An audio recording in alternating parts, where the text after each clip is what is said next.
everyone, welcome to this special Zoom conversation we're having for the Observer Research Foundation while we battle the public health crisis around the coronavirus pandemic and its impact in India. One of the big conversations that everyone is having, apart from when we emerge from this health crisis, is what is going to happen to the economy, small and medium enterprises, what's going to happen? Will they be able to pay their salaries? Will they be able to stay in business? Will there be a stimulus package from the government for small and medium business owners? These are important questions because trickling down through this will be the issue of wages and salaries and incomes all the way down the so-called proverbial food chain. And given that that's what we're talking about, we are discussing this issue about economic revival with three people who are deeply involved with the F&B business in India. Restaurateur and celebrity chef Ritu Dalmia of Diva Restaurants, who now has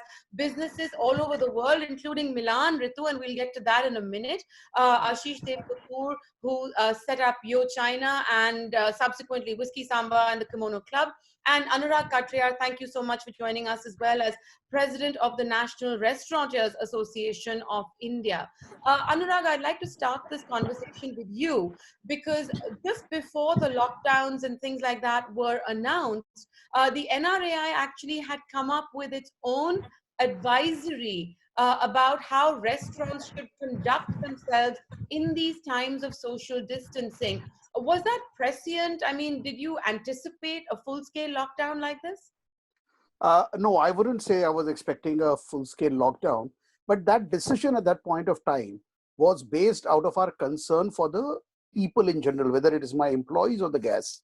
See, you have to understand, our employees, they travel on public transport. Then they are meeting up with the guests in the restaurants.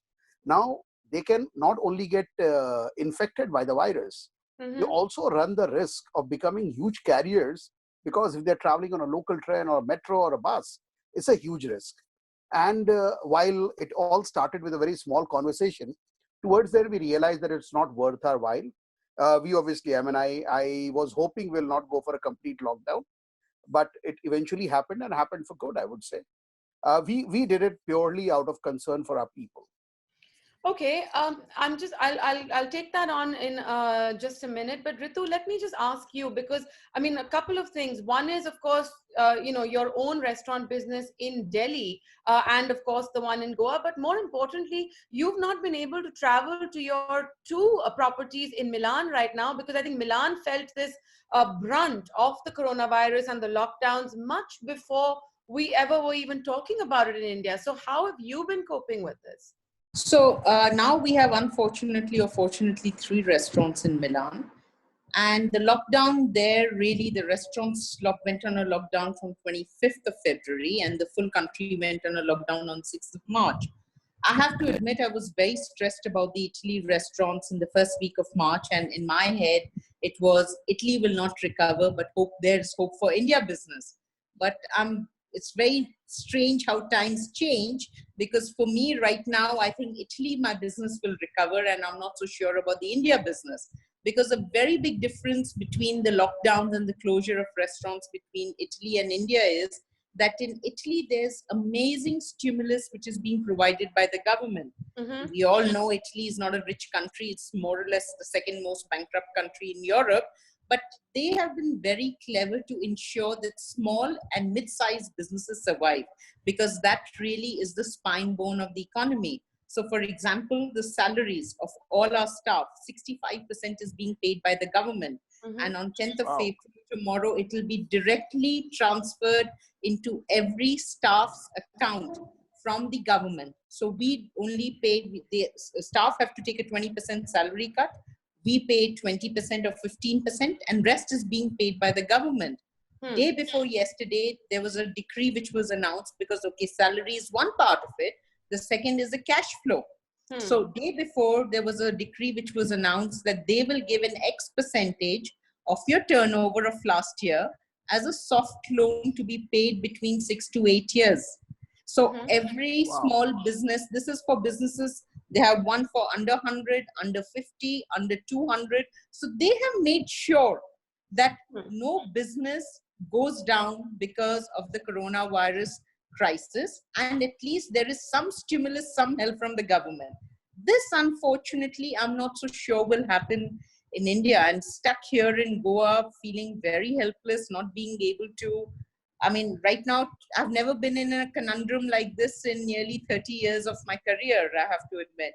Right.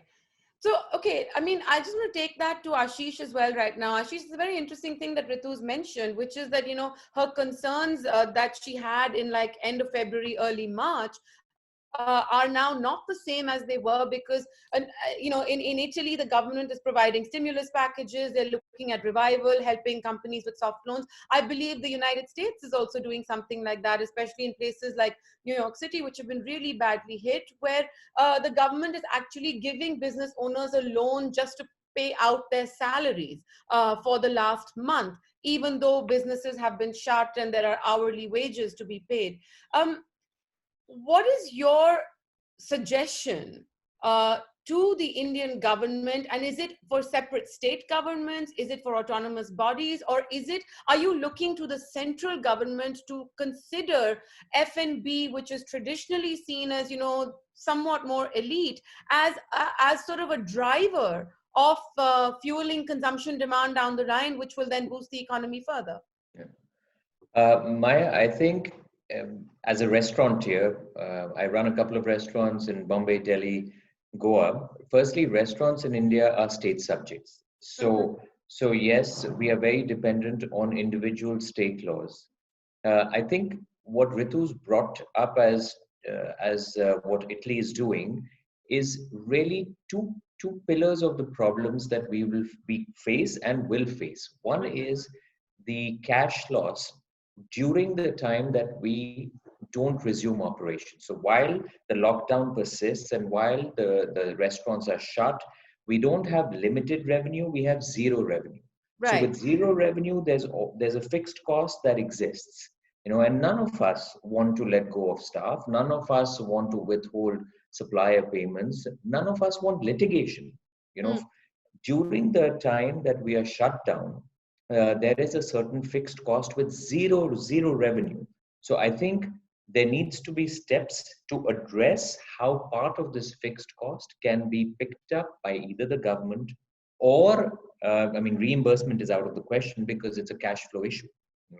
The second problem is, if we fast forward and we say the lockdown is lifted, right, we all agree that sales are not going to jump back from day one. There will be a period of time where there will be a lull and this persistence of social distancing and the entire sort of fear of going and dining out or going to public places or going to venues of social gathering will persist for a period of time. And it'll take anybody's guess, but people are saying it could be 6 months to a year before we go back to pre-COVID-19 sales. Now, what happens to the sales and the cost structure during that point? We need working capital. So again, like Ritu was saying, if the government is going ahead and giving soft loans, I think the Indian government has, started thinking about these, but I think it needs to give comfort immediately. It gives immediately to small business owners, to restaurant owners who are really the front line of the workforce that's been hit with this because of a complete loss of income.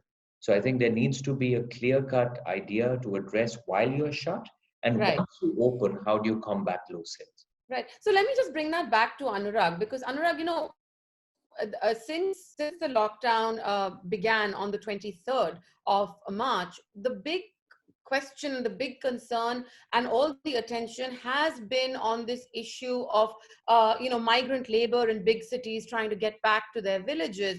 Many of them going hungry. Many of them, so you've had situations where soup kitchens and community kitchens are now being set up by state governments in order to look at feeding these people so that they don't feel the need to make that journey back and possibly carry a virus back to their villages. That's been the concern. So, do you think that given what we've seen unfold in the last couple of weeks on a public health concern, on a hunger concern, that restaurants could find some way of stepping in right now and telling the state governments that are running these kitchens, for example, to say, listen, we know how to do this as well, and we can help share some of that burden in return for some assistance down the line. Is that something the NRAI could consider proposing to the government? So I think I'll answer it in two parts. First Yeah. of all, let me tell you, Maya, that we are already running community kitchens. Mm-hmm. NRAI on its own accord.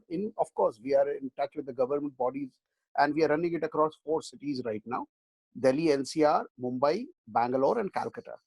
In a matter of 8 days, we have served 600,000, 6 lakh meals to the poor, and this is Okay. largely crowd-funded. We Right. are, of course, putting in a little bit of money, but we don't have the resources as much as we have the intent. So our Right. whole idea was, we have the infrastructure and there is a requirement. Let's bring both these together and funding will see. That's the first part. Now, coming back to the people problem, it is not only about these migrant laborers looking to go back or carrying the virus with them. I think there is a very clear-cut need that their incomes don't suffer in the interim right Right, now. absolutely. And that is why our initial appeal to the Honorable Finance Minister was very clear. I know you cannot give me money because I understand that all your resources are aimed towards controlling the spread of the virus. Can you release some cash flow to us, stuff like that, so that we can use the cash for more human needs? And it has happened in parts. I wouldn't say it has happened in large parts, but I think going forward, one of the very important things, Maya, will be how to tackle this issue of basic bread and butter to the underprivileged. That's people right. who are employees of our industry, because it will lead to a bigger social problem otherwise. And this is where a body like ESIC, for example, it is sitting with a coffer of 90 odd thousand crore, from what I understand. Mhm. And this is made out of contribution of the employees and the employers. Right. I think they need to come in, these people who are covered under the ESIC Act, by giving them money. Yes, government has made a few other things, like they've allowed now withdrawal from their PF, from the PF of their employees up to 3 months or 75,000. That's right. Yes, Yeah. it releases a bit of a cash flow problem. But these are what I call ointment when a surgery is required. These are applying where you require surgery. But Ritu, one of the things that Anurag is talking about is this idea, this thing that the NRAI has actually, different restaurants have been able to contribute to some of these community kitchens that have been set up, which is great to know. But again, what he's talking about is that this is crowd funded. This is, well-meaning citizens of the country who are trying to look at all these pictures that are coming in and do the best they can under the circumstances. I know a lot of us in our individual capacities are doing whatever is possible. But, Ritu, you made that comparison with Italy and with India. Is it just that you feel that the Indian state or the Delhi government, in your case, hasn't maybe yet made an announcement of some kind towards alleviating, distress in small and medium businesses? Or do you think they will not do it? Are you concerned that it will not come at all? So I'll tell you first, I want to just correct one thing, what you said before, when you posed your question to Ashish about restaurant being more elite in approach. But I don't agree with you at all there, Maya, because there is one certain sect of restaurant. For example, my restaurants, you can still call elite. But today, restaurant business across the country starts from a vada pav owner, store owner, starts with a shikanji wala, starts with a small momo station. So today, F&B industry, unfortunately or fortunately, starts from someone who also makes his daily wages from it, going up to big chains or whatever who have 500, 700 people. So that's number one. Number two, when we talk about migrant workers, don't forget, in the F&B industry, a lot of people like the delivery boys, the utility workers, the very low level, let's say the cleaners, or let's say the entry level waiters. Who are they? Are they all from Delhi? No, they're not. They are also people who have migrated from various parts of the country, who come to cities like Delhi, Bombay, etc. to take up these jobs. So restaurants also form a big they're one of the biggest employers, in fact, Employers. of the migrant workers, because restaurants per se, the biggest problem with it is, as Ashish said, we have zero revenue. We are not car manufacturers, or we are not sanitizer manufacturers who can keep the goods and sell it next year when the COVID is over. Our business works on day-to-day production. Costs in our business is up to 55 to 60% is fixed costs, which is rent, which is salaries, which is excise and licenses. So coming back to your question, whether Delhi government or central government, will they help us or they will not, or they don't realize, there are two problems. Number one, restaurants are very unorganized industry, unfortunately. Secondly, In spite of the licenses, it's an unorganized business. it's always been. It's Okay. not, I don't think there's any, on one hand, it is under tourism, next hand, it's state government. So it's not a very organized industry per se. We have a long way to go till we come to that. Secondly, to be honest with you, when you hear the central government giving 1 kilo of pulse to a household for a month and 1,500 rupees a year for the widow fund, I'm not very optimistic that what stimulus packages will be given and what actually, because when you hear of relief packages like that given, you wonder if they're talking about 1970 or 1960s, or if they're really talking about 2020 at the moment.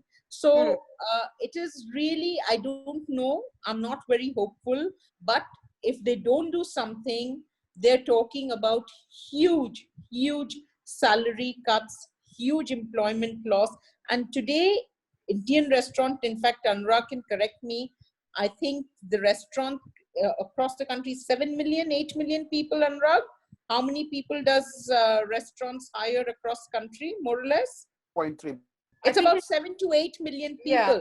So you're not talking about, a few elite restaurants who, you're talking about a huge chunk of the sector population, working of the population. population. Yeah. And honestly, as I said, which I told you even before, 7.3, I think, is what he yeah, said. 7.3 million. So, the thing is, I have been through many ups and downs in my life, and you're aware of it, Maya. I mean, but never in my entire career have I come to a point where I've had to consider layoffs, pay cuts, and downsizing operation. And unfortunately, we are at that situation right now. All right, let me just take that to Ashish as well, because Ashish, I mean, Ritu is being quite candid about where she is right now as far as her business and her concerns. Do you think that in spite of the gloom that we see around both on the health front and on the economic front, that there could be some kind of an opportunity in this kind of despair? I mean, do you think restaurants could be able to sort of revamp their businesses, move towards different delivery models? Because you raised the point earlier as well about how it's going to take time before people want to sit together in cramped spaces inside a restaurant or at a bar or whatever have you, at least not in the foreseeable future, until there's treatment, until there's a vaccine, things like that. So is there a way to revamp the business without the job losses, without the downsizing and things like that? I think, Maya, if you allow me, I think there are two separate questions here. Okay. One question is there an opportunity in the crisis? And the second question is, financial in nature without the downsizing and all. But I think the first one, let me attempt the first part of the question. The beauty about the entrepreneur spirit in India and globally is that us as small entrepreneurs or as restaurateurs, whatever be the situation, we will end up finding ways. Yes, and there's no question that we will be bleed along the way. A lot of the restaurants that we own might shut, but we will find solutions to morph our businesses, right?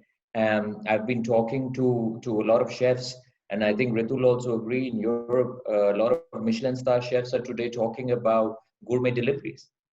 Which was a segment that earlier wasn't really something they were looking at till the dine-in business was strong enough.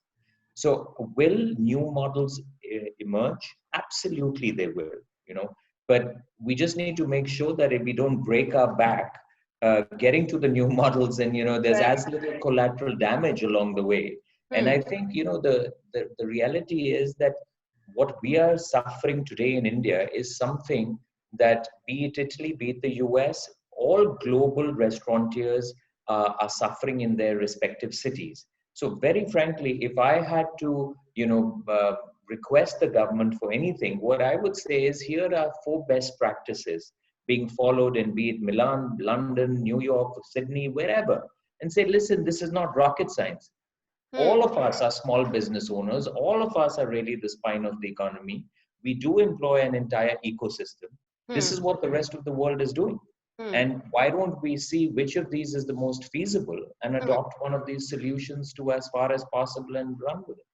Right. So, I But mean, I suppose that's a question for Anurag as well, as sort of representative of an industry body. But Anurag, take that on, and let me also tag on another question to you. What are your concerns about the fact that it's not just about, how you all as restaurateurs will manage to emerge from this crisis, but how does uh, how do you create confidence in the consuming public as well, to say not just that it's safe enough for you to go out and eat and sit next to somebody in the restaurant, but also that it's okay that that people will find it in themselves to spend again. And that's, I think, again coming to the heart of the question that is eating out perhaps a luxury that many people are going to say they would rather not spend on right now until the overall economic situation is better, and how will that impact you? See, the world we are going to wake up in the post-COVID era will be very different than what we are seeing today. Right. Just how handheld metal detectors came into vogue after 9/11, I Mm-hmm. think hygiene will be something similar that will happen after this. Hmm. And I think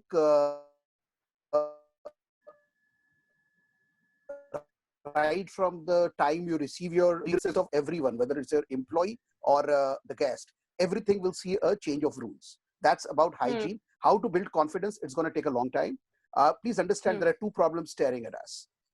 Hmm. Number one is, of course, the new social norms, social distancing and blah, blah, blah, which means none of Yeah. your nightclubs and the busy restaurants will be busy ever again. And Hmm. number two, we are also looking at an impending recession. Yeah.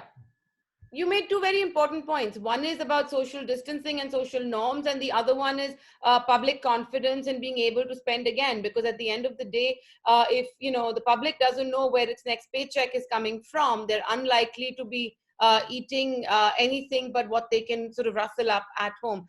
So, final comments from you as well, because I know you're stuck in Goa and your businesses are here in Delhi, and in Milan, and you don't know when you're likely to get back here as well, because we don't know what's going to happen with this lockdown. So what has it been like for you right now, these last couple of weeks, quite apart from just the business aspect of it? No, well, it's actually been very good for me, I have to admit. I've been to spas all my life to lose weight, never lost any. I've lost more weight here in 3 weeks than I've ever done doing all jhadu pocha in my house.